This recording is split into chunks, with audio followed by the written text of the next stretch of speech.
Hi, Katie. Just watched CC6 and overall, awesome job. Your tone, kind of keeping the extra minimal chatter to minimum was really good. That patience, that wait time. I love that you use the massager. Good job. I think you had the rolling chair, and same did Belle. But now that you have that chair, you guys still couldn't roll back further, so I would change the table maybe so he's kind of up against the wall, and then if you need to scoot back when he wants to kind of lay on your lap and stuff, that's when you can utilize that rolly chair. Remember to really prompt, like, all right, forward, all the way back. Good job fixing his grip.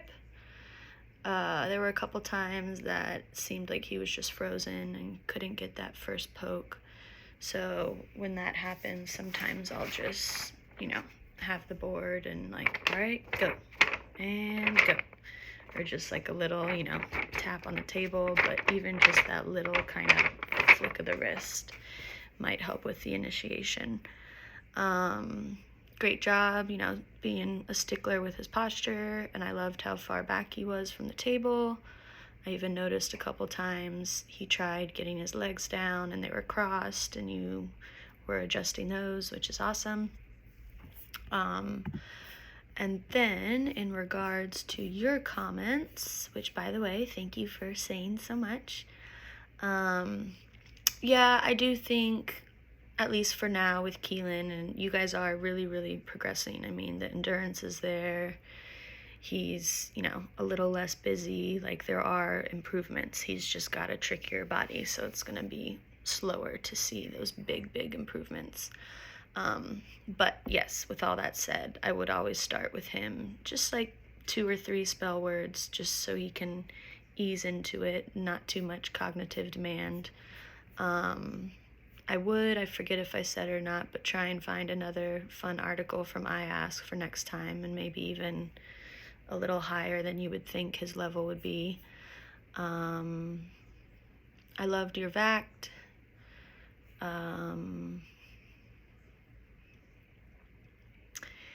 Yeah, I mean, it was tricky, the purposeful motor, but it's always going to look weird at first because it's a new thing, but just keep, breaking down, thinking about each teeny tiny movement and arm, like eyes down, bend forward, reach forward, touch it, or hit it with your foot. Just really, really break down those steps.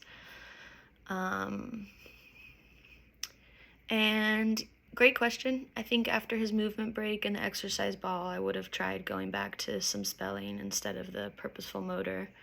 But that's okay. I mean, it's great. Like, the motor and all of that is awesome. So, it's not like that was the super wrong thing to do, but because he kind of already had a little break, then I would try spelling a couple more.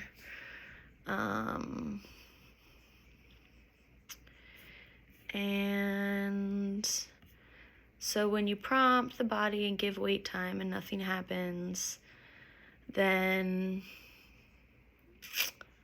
that's when you kind of have to get creative with other ways to prompt. Do you have like one of those stability ball chairs? Maybe it'll be nice for him to kind of have that bounce and chair, just to, I don't know, feel his body some more or get a little bit of that feedback. But if nothing happens after that wait time, then just be like, all right, bud, like, I know you want this. I need you to dig deep, deep, deep. I'm going to try and think of some other ways I can support your body up. If you need to, I'd be like, I'm going to put my hand on your back and try and get you up there and engage that core, and you got this. And yeah, I think the ball is a good break.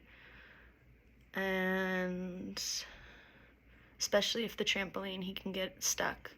But yeah, the ball is great. Even just putting a chair behind him and trying to get him to do chair squats, which is just as simple as, hips down and stand up. And sometimes I get them to hold like a PVC pipe so they're not like pushing up with their hands.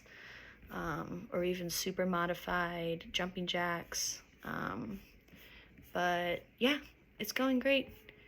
Just keep it up. Keep up those nice, calm, steady prompts, and I guess start working on different ways for that initiation when he seems a little stuck.